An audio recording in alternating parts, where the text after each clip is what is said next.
Érase una vez, en el pequeño pueblo de Betania, vivía un hombre llamado Lázaro. Betania, situada a pocos kilómetros de Jerusalén, era un lugar sencillo, rodeado de colinas y campos fértiles. La vida allí transcurría con calma, lejos del bullicio de las grandes ciudades. Lázaro vivía con sus dos hermanas, Marta y María.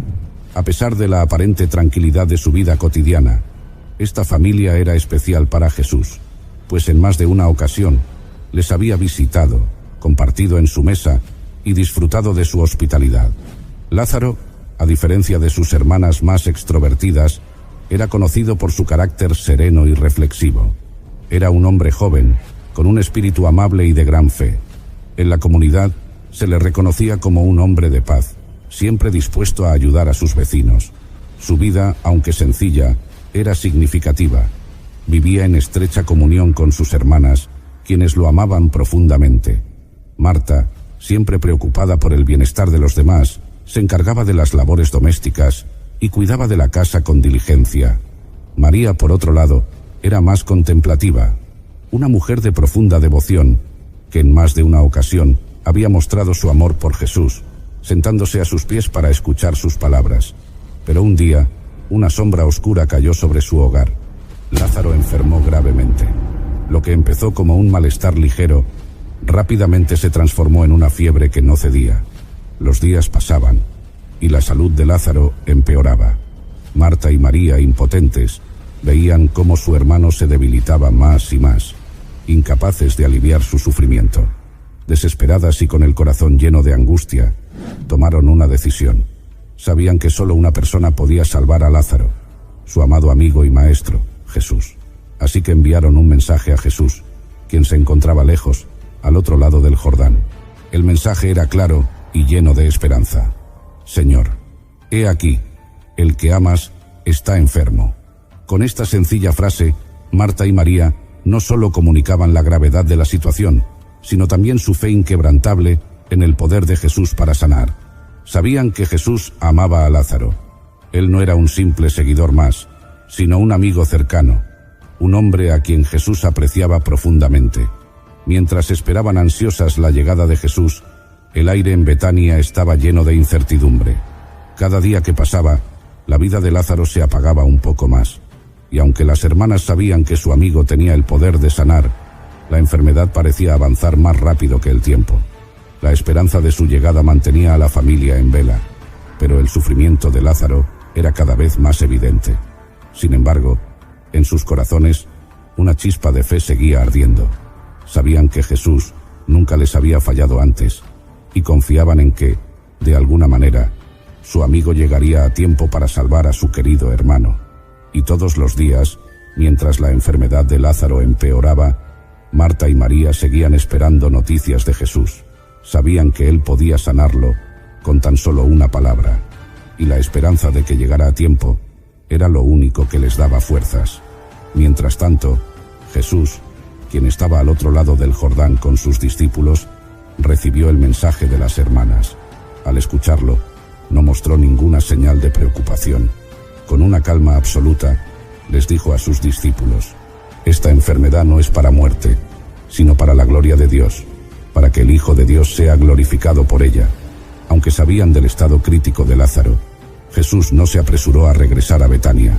Al contrario, decidió quedarse 2 días más en el lugar donde se encontraba. Este retraso desconcertaba a sus discípulos. ¿Por qué? Si Lázaro era su amigo cercano, ¿Jesús no acudía inmediatamente? ¿Por qué no había urgencia en sus pasos? Sin embargo, la calma de Jesús revelaba algo mucho más profundo. Él conocía el propósito divino detrás de cada circunstancia. Mientras Marta y María luchaban con la incertidumbre y el dolor de ver a su hermano consumido por la fiebre, Jesús veía más allá del sufrimiento temporal. Su paciencia mostraba que tenía pleno control sobre la situación, incluso cuando todo parecía perdido desde la perspectiva humana. Durante esos días de espera, las horas en Betania se hacían interminables. El hogar que antes había sido un refugio de alegría y hospitalidad, ahora estaba lleno de lamentos y silencios. Lázaro, postrado en su lecho, cada vez más débil, apenas podía hablar. Las manos de sus hermanas, que intentaban aliviar su dolor, temblaban de ansiedad.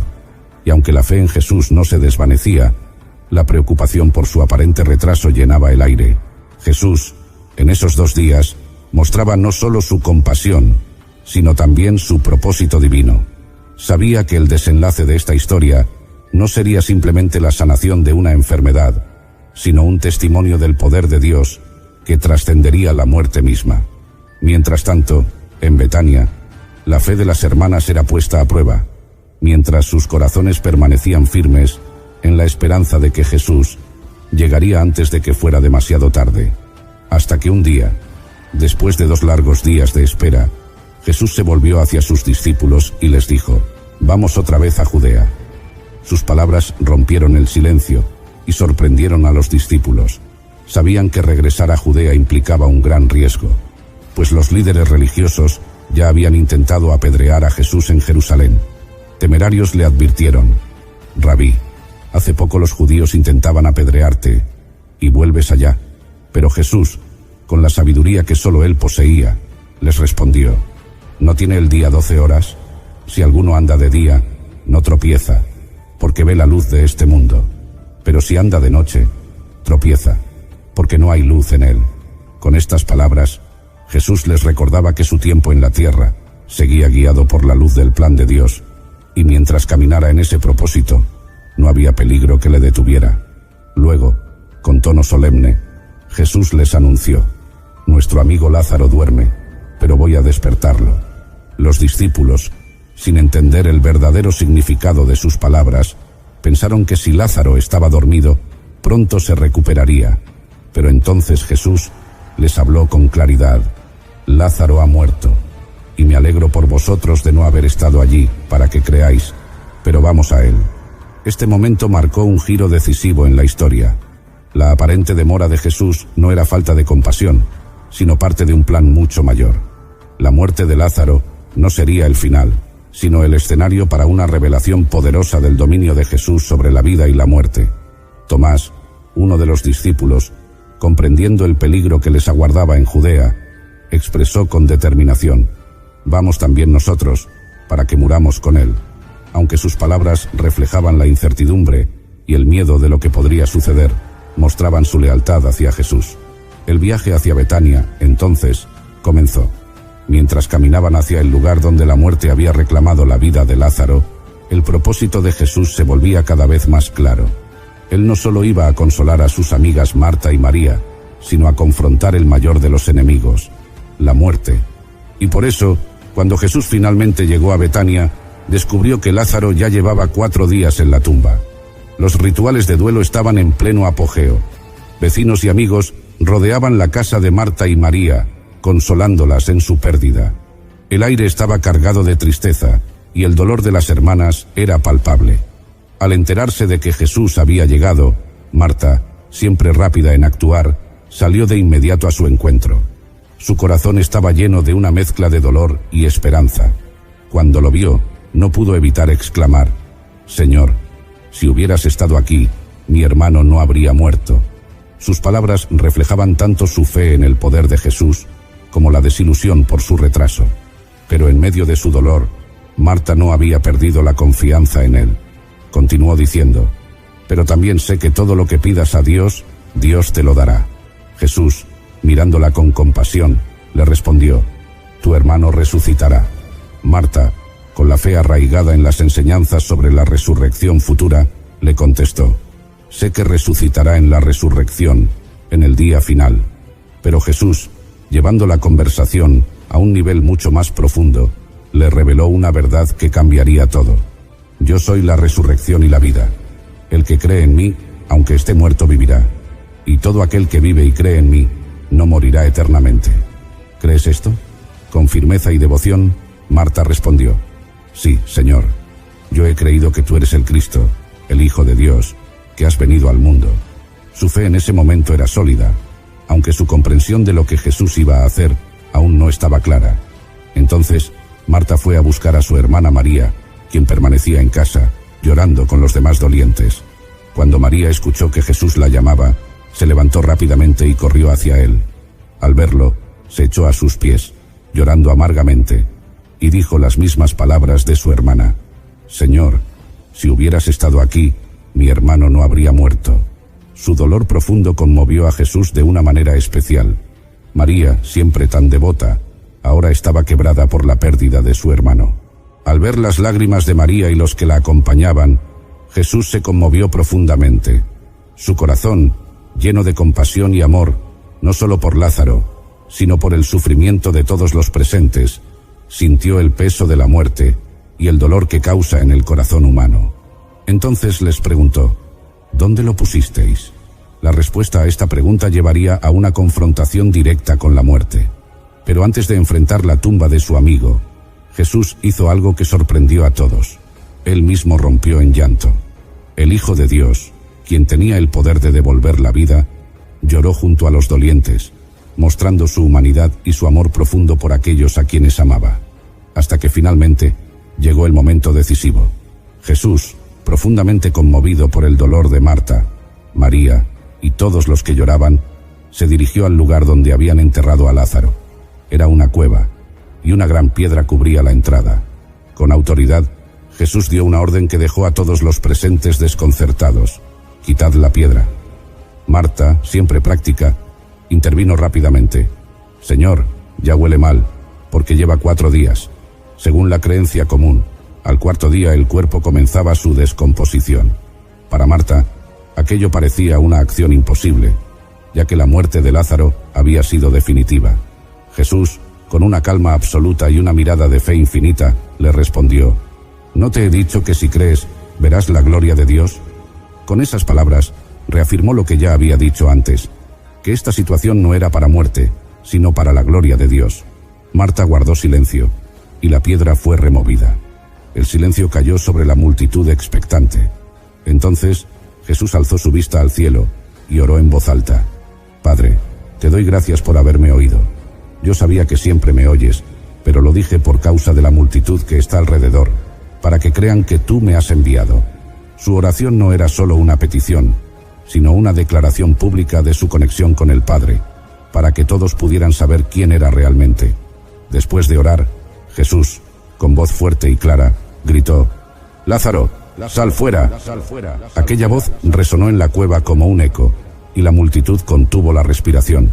Minutos que parecían eternos pasaron, hasta que de repente, en la entrada de la tumba, apareció la figura de Lázaro, envuelto en vendas funerarias, como un hombre regresado de la oscuridad de la muerte.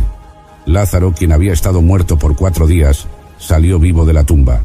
Sus pies y manos todavía estaban atados con las vendas, y su rostro cubierto con un sudario. Jesús, sin perder un segundo, dio la última instrucción: «Desatadlo y dejadlo ir». Era el fin del poder de la muerte sobre su amigo. Lázaro había sido liberado de las garras del sepulcro, y el milagro había sido consumado. El clamor de asombro se levantó entre la multitud. Los presentes, testigos de un milagro sin precedentes, no podían creer lo que sus ojos veían. Jesús, con un solo llamado, había traído a Lázaro de vuelta de la muerte, demostrando que Él es la resurrección y la vida. La muerte, que parecía definitiva, había sido derrotada en un instante, y la gloria de Dios fue revelada de manera espectacular ante todos, y desde ese día, el milagro de la resurrección de Lázaro se esparció rápidamente por toda Judea. Muchos de los judíos que habían venido a consolar a Marta y María, y que fueron testigos de lo ocurrido, creyeron en Jesús. La fe de los presentes fue transformada por lo que habían visto con sus propios ojos. Un hombre muerto durante 4 días, restaurado a la vida por el poder de Jesús. Para ellos, ya no había duda de que Él era el Mesías, el Hijo de Dios, quien tenía dominio sobre la muerte misma. Sin embargo, no todos reaccionaron de la misma manera. Algunos de los testigos, en lugar de creer, corrieron a informar a los fariseos sobre lo que Jesús había hecho. Esta noticia llegó rápidamente a oídos de los líderes religiosos de Jerusalén, quienes ya veían a Jesús como una amenaza creciente. El milagro de Lázaro, en lugar de abrir sus corazones, endureció su resolución contra él. Este evento marcó un punto de inflexión, no solo en la vida de Lázaro y su familia, sino también en el ministerio de Jesús. El resurgir de Lázaro fue la gota que colmó el vaso para los líderes religiosos, quienes comenzaron a conspirar activamente para arrestar y eliminar a Jesús. Su influencia crecía, y con cada milagro, Su autoridad espiritual se volvía más evidente para el pueblo, lo que aumentaba el temor de los fariseos y saduceos de perder su poder. Así, mientras muchos corazones se inclinaban hacia la fe y la esperanza, otros se llenaban de odio y resentimiento.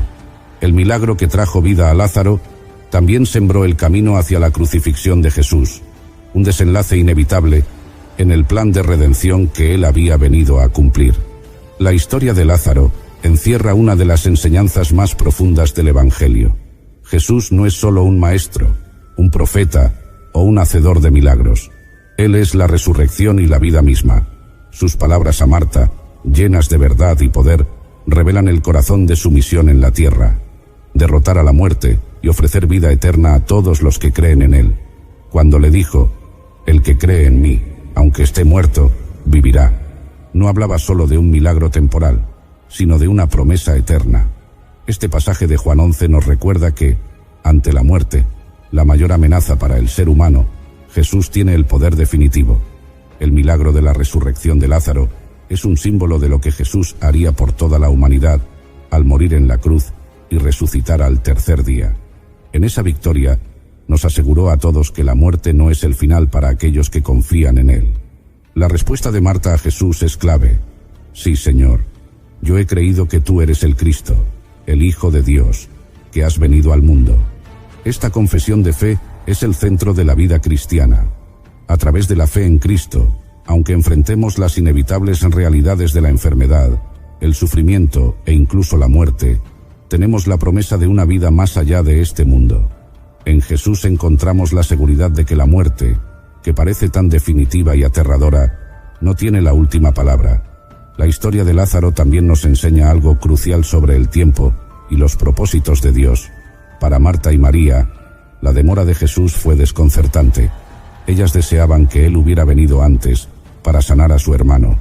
Pero Jesús tenía un propósito más grande: revelar su poder no solo sobre la enfermedad, sino sobre la misma muerte. Muchas veces en nuestra vida nos sentimos como Marta y María, esperando que Dios responda de inmediato a nuestras oraciones. Pero esta historia nos muestra que, aunque no comprendamos el porqué de las demoras divinas, Dios siempre tiene un plan mayor, uno que no solo satisface nuestras necesidades inmediatas, sino que también glorifica su nombre. Además, el hecho de que Jesús lloró ante la tumba de Lázaro nos revela algo profundo sobre el carácter de Dios. Aun siendo el Hijo de Dios, Jesús no se apartó del dolor humano.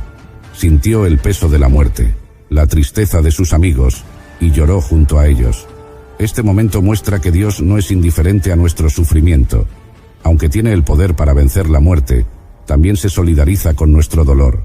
Nos consuela saber que servimos a un Dios que no solo es todopoderoso, sino que también es compasivo y cercano a nuestras aflicciones.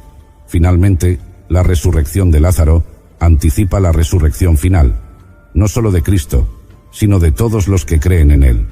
La vida eterna que Jesús ofrece no es una simple continuación de esta vida terrenal, sino una vida transformada en la presencia de Dios, sin más sufrimiento, dolor o muerte.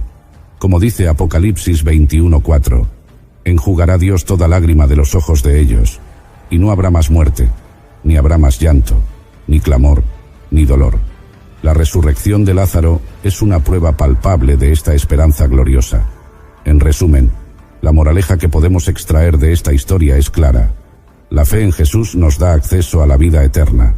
Nos enseña a confiar en sus tiempos y a creer en su poder, incluso cuando enfrentamos la pérdida y el dolor. Jesús no solo resucitó a Lázaro de entre los muertos, sino que nos ofrece una resurrección mucho más gloriosa, una vida nueva y eterna, en la que la muerte ha sido derrotada para siempre. Esta es la gran promesa del Evangelio, la esperanza que sostiene a todos los creyentes en Cristo. Hoy nos embarcamos en un viaje espiritual que nos llevará a la época de Jesús, en un escenario de colinas verdes y brisas suaves, donde la humanidad escuchó las palabras que cambiarían el curso de la historia para siempre. En este episodio, nos sumergiremos en el emblemático Sermón del Monte, un discurso revolucionario que ha perdurado a lo largo de los siglos. Acompáñanos a descubrir por qué las enseñanzas de Jesús en este sermón siguen siendo tan relevantes hoy como lo fueron hace más de 2000 años, y cómo sus palabras pueden transformar nuestra vida cotidiana y nuestra forma de relacionarnos con el mundo. Imagina por un momento que estás en una colina en Galilea hace más de 2000 años. El sol brilla sobre la hierba verde. Una brisa suave acaricia tu rostro. Y frente a ti está un hombre que está a punto de cambiar el mundo con sus palabras. Este hombre no es un político poderoso ni un famoso filósofo. Es Jesús de Nazaret, el Hijo de Dios, que está a punto de pronunciar el discurso más revolucionario de la historia, el Sermón del Monte. Pero ¿qué tiene de especial este sermón? ¿Por qué después de 2 milenios aún hablamos de él? Hermanos, prepárense para un viaje que cambiará su perspectiva para siempre. En los próximos minutos vamos a sumergirnos en las enseñanzas más impactantes que el mundo ha conocido. Enseñanzas que desafiaron imperios, transformaron corazones y continúan siendo tan relevantes hoy como el día en que fueron pronunciadas. Bienaventurados los pobres de espíritu, porque de ellos es el reino de los cielos. Con estas palabras, Jesús comenzó a poner el mundo patas arriba. ¿Qué significa realmente ser pobre de espíritu? La respuesta te sorprenderá y hará que cuestiones todo lo que creías saber sobre el éxito y la felicidad. Ahora puedes estar pensando, está bien, parece interesante, pero ¿por qué debería importarme un sermón pronunciado hace 2000 años? Es una pregunta válida. Así que permíteme explicarte por qué el Sermón del Monte no es solo un viejo discurso, sino una revolución que sigue viva hoy. Imagina por un momento un mundo donde el perdón reemplaza la venganza, donde la compasión triunfa sobre el egoísmo, donde el amor vence al odio. Parece un sueño imposible, ¿verdad? Bueno, ese es exactamente el tipo de mundo que Jesús estaba proponiendo en el Sermón del Monte. Y no solo lo propuso, sino que nos dio las herramientas para hacerlo realidad. En un mundo desgarrado por conflictos, divisiones y odio, las enseñanzas del Sermón del Monte ofrecen una alternativa radical, una forma de vivir que puede sanar relaciones rotas, traer paz a situaciones aparentemente sin esperanza y transformar comunidades enteras. No estamos hablando de teorías abstractas, sino de principios prácticos que han cambiado millones de vidas a lo largo de la historia. Oísteis que fue dicho, ojo por ojo y diente por diente, pero yo os digo, no resistáis al que es malo. Con estas palabras, Jesús no solo estaba enseñando, estaba desafiando todo el sistema de valores de su tiempo y del nuestro. Estaba proponiendo una forma completamente nueva de relacionarnos unos con otros y con el propio Dios. Vamos a sumergirnos en el corazón del Sermón del Monte. Todo comienza en Mateo el capítulo 5 que dice, viendo Jesús a las multitudes, subió al monte y se sentó. Sus discípulos se acercaron a él y él comenzó a enseñarles. Imagina la escena, una multitud diversa, ansiosa por escuchar, y Jesús sentado como un maestro a punto de compartir verdades que sacudirán el mundo. El sermón comienza con las bienaventuranzas, una serie de declaraciones que comienzan con bienaventurados o felices. Pero no te dejes engañar. Estas no son simples frases motivacionales, son una redefinición radical de lo que significa ser verdaderamente bendecido o feliz. Bienaventurados los pobres de espíritu, porque de ellos es el reino de los cielos. Espera, ¿qué? ¿Pobres de espíritu? Esto va en contra de todo lo que el mundo nos dice sobre el éxito y la felicidad. No se trata de ser materialmente pobre, sino de reconocer nuestra necesidad espiritual, de admitir que no tenemos todas las respuestas y que necesitamos a Dios. Es el primer paso para experimentar el reino de los cielos, no en un futuro lejano, sino aquí y ahora. Jesús continúa, bienaventurados los que lloran, porque serán consolados. En un mundo que nos dice que debemos ser felices todo el tiempo, que debemos superar rápidamente nuestras pérdidas, Jesús valida el dolor. Nos dice que está bien llorar, que el duelo es parte de la vida y promete consuelo. No es una invitación al pesimismo, sino un reconocimiento de que el dolor es parte de la experiencia humana y que Dios está con nosotros en nuestro sufrimiento. Continuamos avanzando en las bienaventuranzas y encontramos esta joya. Bienaventurados los mansos, porque heredarán la tierra. Espera un momento. ¿Los mansos heredarán la tierra? En un mundo que celebra a los agresivos y a los que se imponen, esto suena como una locura. Pero Jesús está desafiando directamente la mentalidad de el más fuerte sobrevive. La mansedumbre no es debilidad, hermanos, es fuerza bajo control. Es la capacidad de responder con amor incluso cuando somos tratados injustamente. Es tener el poder de devolver el golpe, pero elegir no hacerlo. Es como un caballo poderoso que ha sido domado. Toda esa fuerza y poder, pero bajo control. Y luego viene esta: bienaventurados los que tienen hambre y sed de justicia, porque serán saciados. Jesús no está hablando de un deseo casual de que las cosas mejoren. Está hablando de un anhelo profundo, como el hambre y la sed físicas. Es un llamado a la acción. No basta con desear que las cosas cambien. Debemos trabajar activamente por un mundo más justo. Pero Jesús no se detiene ahí. Él dice: bienaventurados los misericordiosos, porque alcanzarán misericordia. En un mundo que a menudo clama por venganza, que se deleita en ver caer a los poderosos, Jesús nos invita a elegir la compasión. La misericordia no es solo un sentimiento, es una acción. Es elegir perdonar cuando tenemos todo el derecho de guardar rencor. Y aquí viene una de mis favoritas: bienaventurados los puros de corazón, porque verán a Dios. Esto va más allá de las apariencias externas.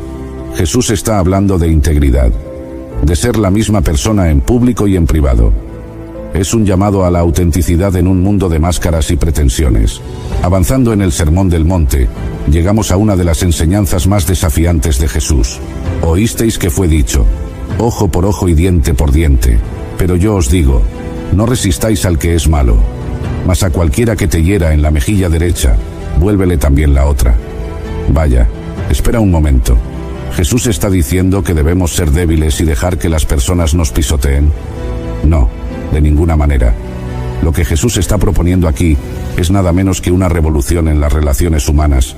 En la cultura de esa época, y en la nuestra, la venganza era, y es, la norma.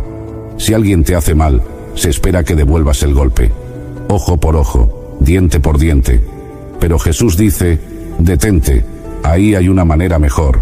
Ofrecer la otra mejilla no significa ser un tonto, significa negarse a devolver el mal con mal, significa romper el ciclo de violencia y venganza. Es una forma de decir: tu acto de violencia termina conmigo, yo no lo perpetuaré. Pero Jesús va aún más lejos. Él dice: amad a vuestros enemigos, bendecid a los que os maldicen, haced bien a los que os odian, y orad por los que os maltratan y os persiguen. Este es quizás el mandamiento más radical de todos. Va en contra de cada instinto natural que tenemos. Amar a nuestros enemigos, bendecir a los que nos maldicen. Jesús está hablando en serio. Sí, lo está. Y Él explica por qué debemos hacer esto. Para que seáis hijos de vuestro Padre que está en los cielos, que hace salir su sol sobre malos y buenos, y hace llover sobre justos e injustos. Ahora vamos a adentrarnos en otra sección fascinante del Sermón del Monte. Jesús aborda algo que todos hacemos: juzgar a los demás. Él dice: no juzguéis para que no seáis juzgados. A primera vista, esto puede parecer una invitación a no tener estándares morales, pero no es eso lo que Jesús está diciendo en absoluto. Él está advirtiendo contra el juicio hipócrita y arrogante. Jesús ilustra esto con una imagen. ¿Por qué miras la paja que está en el ojo de tu hermano y no adviertes la viga que está en tu propio ojo? Imagina por un momento a alguien con un enorme tronco saliendo del ojo, inclinándose para sacar una pequeña astilla del ojo de otra persona. Es absurdo, y esa es exactamente la idea. Jesús está usando el humor para hacer el punto de manera poderosa. No se trata de nunca ver las fallas de los demás. Se trata de comenzar examinando nuestros propios corazones primero. Se trata de abordar a los demás con humildad y compasión, no con una actitud de superioridad moral. Jesús continúa con una de sus enseñanzas más conocidas: por tanto, todo lo que queráis que los hombres os hagan, hacedselo también vosotros a ellos, porque esta es la ley y los profetas. Esta es la famosa regla de oro, y es revolucionaria en su simplicidad. No dice: no hagas a los demás lo que no quieres que te hagan a ti, lo cual es más fácil porque solo exige que no hagamos cosas malas. En lugar de eso, nos desafía a tomar la iniciativa de hacer el bien. Es una invitación a la empatía activa, a ponernos en el lugar del otro y preguntar: ¿cómo me gustaría ser tratado en esta situación? Y luego actuar en consecuencia. Avancemos ahora a una sección del Sermón del Monte que toca un tema que todos enfrentamos: la ansiedad. Jesús dice: por tanto os digo, no os afanéis por vuestra vida, qué habéis de comer, ¿O qué habéis de beber? Ni por vuestro cuerpo, ¿qué habéis de vestir? Ahora, antes de que pienses que Jesús está promoviendo la irresponsabilidad, permíteme explicar. Jesús no está diciendo que no debemos planificar o trabajar. Él está abordando la ansiedad paralizante que puede consumir nuestras vidas. Usa ejemplos hermosos de la naturaleza para ilustrar su punto. Mirad las aves del cielo, que no siembran ni siegan ni recogen en graneros. Sin embargo, vuestro Padre Celestial las alimenta. ¿No valéis vosotros mucho más que ellas? Y después, y por el vestido, ¿por qué os afanáis? Considerad los lirios del campo, cómo crecen. No trabajan ni hilan. Pero os digo que ni Salomón en toda su gloria se vistió como uno de ellos. Jesús no está promoviendo la pasividad. Él nos está invitando a confiar en un Padre amoroso que se preocupa por nosotros aún más que por las aves y las flores. Él está desafiando nuestra tendencia a pensar que todo depende de nosotros. Y luego viene el golpe maestro. Buscad primero el reino de Dios y su justicia, y todas estas cosas os serán añadidas. Este es un cambio de prioridades. Jesús nos está diciendo: pon a Dios en primer lugar, busca su voluntad, persigue su justicia y confía en que Él cuidará de tus necesidades. Ahora vamos a sumergirnos en una de las partes más desafiantes del Sermón del Monte. Jesús aborda algo que todos enfrentamos diariamente: nuestras prioridades y nuestra relación con las cosas materiales. Él dice: no os hagáis tesoros en la tierra, donde la polilla y el orín corrompen, y donde los ladrones minan y hurtan. Pero haceos tesoros en el cielo, donde ni la polilla ni el orín corrompen, y donde los ladrones no minan ni hurtan. Vaya, eso es fuerte, ¿verdad? Jesús está tocando algo muy profundo aquí. Él no está diciendo que es malo tener cosas. Nos está desafiando a pensar sobre lo que realmente valoramos, sobre dónde estamos invirtiendo nuestra vida. Piénsalo por un momento. ¿Cuántas veces nos encontramos corriendo detrás de la próxima cosa brillante, el nuevo celular, el auto más reciente, la ropa de moda? Y no hay nada inherentemente malo en estas cosas, pero Jesús nos está invitando a mirar más allá de eso. Él continúa con una frase que es como un golpe en el estómago: porque donde esté tu tesoro, allí también estará tu corazón. ¡Boom! Jesús está diciendo que lo que valoramos moldea quiénes somos. Nuestras prioridades no son solo sobre lo que hacemos, sino sobre quiénes nos convertimos. Y luego lanza el desafío final en esta sección: nadie puede servir a dos señores, porque o aborrecerá al uno y amará al otro, o se dedicará al uno y despreciará al otro. No podéis servir a Dios y a las riquezas. Jesús no está diciendo que el dinero sea malo. Él está señalando que el amor al dinero, la obsesión por las cosas materiales, puede fácilmente convertirse en un señor en nuestras vidas. Puede controlarnos, moldear nuestras decisiones, determinar nuestro curso de vida. Y cuando eso sucede, no queda espacio para Dios. Vamos ahora a una de las partes más famosas del Sermón del Monte, la oración del Padre Nuestro. Jesús dice: vosotros pues, orad así: Padre nuestro que estás en los cielos, santificado sea tu nombre. Detente por un momento y piensa en lo revolucionario que es comenzar una oración con Padre Nuestro. En la cultura de aquella época, Dios era visto como distante, temible. Y aquí está Jesús enseñándonos a dirigirnos a Dios como un Padre amoroso. Eso lo cambia todo. Jesús continúa: venga tu reino, hágase tu voluntad, así en la tierra como en el cielo. Mateo 6:10. Esto no es solo una parte bonita de la oración, es un compromiso radical. Estamos diciendo: Dios, que se haga tu voluntad, no la mía. Que tu reino, tu forma de hacer las cosas, prevalezca en mi vida y en el mundo. Entonces Jesús nos enseña a pedir: el pan nuestro de cada día, dánoslo hoy. ¿Notaste algo interesante? Es nuestro pan, no mi pan. Incluso en nuestras necesidades básicas, Jesús nos recuerda que somos parte de una comunidad. Y es de cada día. Jesús nos anima a confiar en Dios diariamente, no a acumular ansiosamente. Perdona nuestras deudas, así como nosotros perdonamos a nuestros deudores. Vaya, esta es difícil, ¿no? Jesús está ligando directamente el perdón que recibimos al perdón que ofrecemos. Él está diciendo que no podemos esperar experimentar el perdón de Dios si nos negamos a perdonar a los demás. Y finalmente, y no nos dejes caer en tentación, mas líbranos del mal. Jesús reconoce que la vida es una lucha, que enfrentamos tentaciones y dificultades, pero Él nos enseña a depender de Dios, a buscar su protección y liberación. Esta oración, tan simple y a la vez tan profunda, abarca todos los aspectos de la vida. Es un modelo no solo de cómo orar, sino de cómo vivir. Ahora vamos a una parte del Sermón del Monte que toca algo que todos enfrentamos: la preocupación y la ansiedad. Jesús dice: por tanto os digo, no os afanéis por vuestra vida, qué habéis de comer o qué habéis de beber, ni por vuestro cuerpo, qué habéis de vestir. ¿No es la vida más que el alimento y el cuerpo más que el vestido? Eso es un desafío y tanto, ¿verdad? Vivimos en un mundo lleno de cosas para preocuparnos, cuentas que pagar, plazos que cumplir, relaciones que manejar. Y aquí está Jesús diciéndonos que no nos preocupemos. ¿Cómo es posible? Pero nota que Jesús no está promoviendo la irresponsabilidad. Él no está diciendo que no planifiquemos o trabajemos. Él está abordando la ansiedad paralizante que puede consumir nuestras vidas. Jesús usa ejemplos hermosos de la naturaleza para ilustrar su punto. Mirad las aves del cielo, que no siembran, ni siegan, ni recogen en graneros. Sin embargo, vuestro Padre Celestial las alimenta. ¿No valéis vosotros mucho más que ellas? Piénsalo por un momento. ¿Alguna vez has visto un pájaro tener un ataque de pánico sobre dónde encontrará su próxima comida? Claro que no. Ellos simplemente confían en que habrá comida y van en busca de ella. Jesús continúa: y por el vestido, ¿por qué os afanáis? Considerad los lirios del campo, cómo crecen. No trabajan ni hilan, pero os digo que ni Salomón en toda su gloria se vistió como uno de ellos. Nuevamente, Jesús no está promoviendo la pasividad. Él nos está invitando a confiar en un Padre amoroso que se preocupa por nosotros, aún más que por las aves y las flores. Él está desafiando nuestra tendencia de pensar que todo depende de nosotros.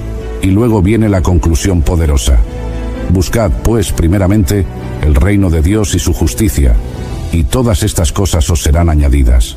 Este es un radical cambio de prioridades. Jesús está diciendo: pon a Dios en primer lugar, busca su voluntad, persigue su justicia y confía en que Él cuidará de tus necesidades. No es una promesa de riquezas o de una vida sin problemas. Es una invitación a vivir con una perspectiva eterna, confiando en un Dios que nos ama y cuida de nosotros. Estamos llegando al final del Sermón del Monte, y Jesús termina con una analogía poderosa.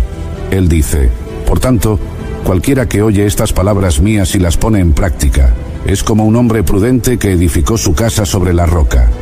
Cayó la lluvia, vinieron los ríos, soplaron los vientos y golpearon contra aquella casa, y no cayó, porque estaba fundada sobre la roca.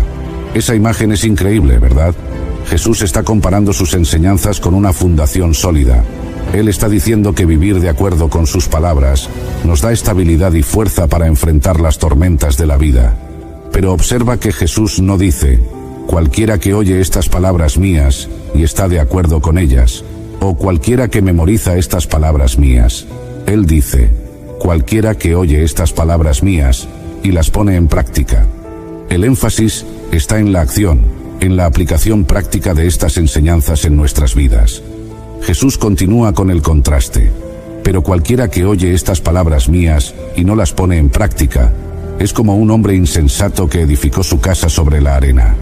Cayó la lluvia, vinieron los ríos, soplaron los vientos y golpearon contra aquella casa, y cayó, y fue grande su ruina. El mensaje es claro: no basta solo con oír o conocer las enseñanzas de Jesús. Necesitamos vivirlas. Necesitamos aplicarlas en nuestras vidas diarias, en nuestras decisiones, en nuestras relaciones. Y nota que, en ambos casos, la tormenta viene. Jesús no promete una vida sin dificultades para aquellos que siguen sus enseñanzas. La diferencia está en la capacidad de permanecer firmes en medio de las tormentas. Esta conclusión del Sermón del Monte es un llamado a la acción. Es Jesús diciendo: no sean solo oyentes, sean practicantes. Vivan estas verdades. Dejen que moldeen quiénes son y cómo viven. Y así terminamos nuestro viaje por el Sermón del Monte. Ahora profundicemos en cómo podemos aplicar estas enseñanzas en nuestra vida cotidiana. Entonces, ¿cómo podemos aplicar esto en nuestra vida? Aquí van algunas sugerencias prácticas. Primero, antes de señalar los errores de los demás, examina tu propio corazón. Pregúntate: ¿estoy cometiendo el mismo error o algo similar? Segundo, cuando te encuentres juzgando a alguien, trata de ponerte en el lugar de esa persona. ¿Qué circunstancias pueden haber llevado a ese comportamiento? Tercero, recuerda tu propia necesidad. Sí, apreciado oyente, todos cometemos errores, todos necesitamos perdón. Deja que esta conciencia te haga más compasivo con los demás. Cuarto, cuando sea necesario corregir a alguien, hazlo con humildad y amor. Recuerda que tu objetivo no es condenar, sino restaurar a esa persona. Y quinto, practica la compasión. En lugar de juzgar, pregúntate, ¿qué está pasando con esta persona? ¿Cómo puedo ayudar? Apreciados oyentes, el mensaje del Sermón del Monte no es algo que haya pasado de moda, sino que es una verdad atemporal que sigue siendo vital y relevante hoy en día. Jesús nos invita a vivir sus enseñanzas en nuestro tiempo presente, aplicándolas en nuestra vida diaria para encontrar paz, amor y propósito. Estas palabras, aunque pronunciadas hace casi 2000 años, tienen el poder de transformar nuestras vidas y nuestras comunidades si las tomamos en serio y las ponemos en práctica. Queremos agradecerles sinceramente por quedarse hasta el final del video. Su apoyo y participación son fundamentales para que podamos continuar compartiendo estos mensajes edificantes. Si te gustó el contenido, déjanos tu me gusta, suscríbete al canal y comparte estas historias con tus amigos y familiares. Al hacerlo, nos ayudas a que nuestro canal siga creciendo y podamos seguir creando y compartiendo material que edifica y fortalece la fe. Nos vemos en el próximo episodio de Historias Sagradas. Hasta la próxima. Bendiciones.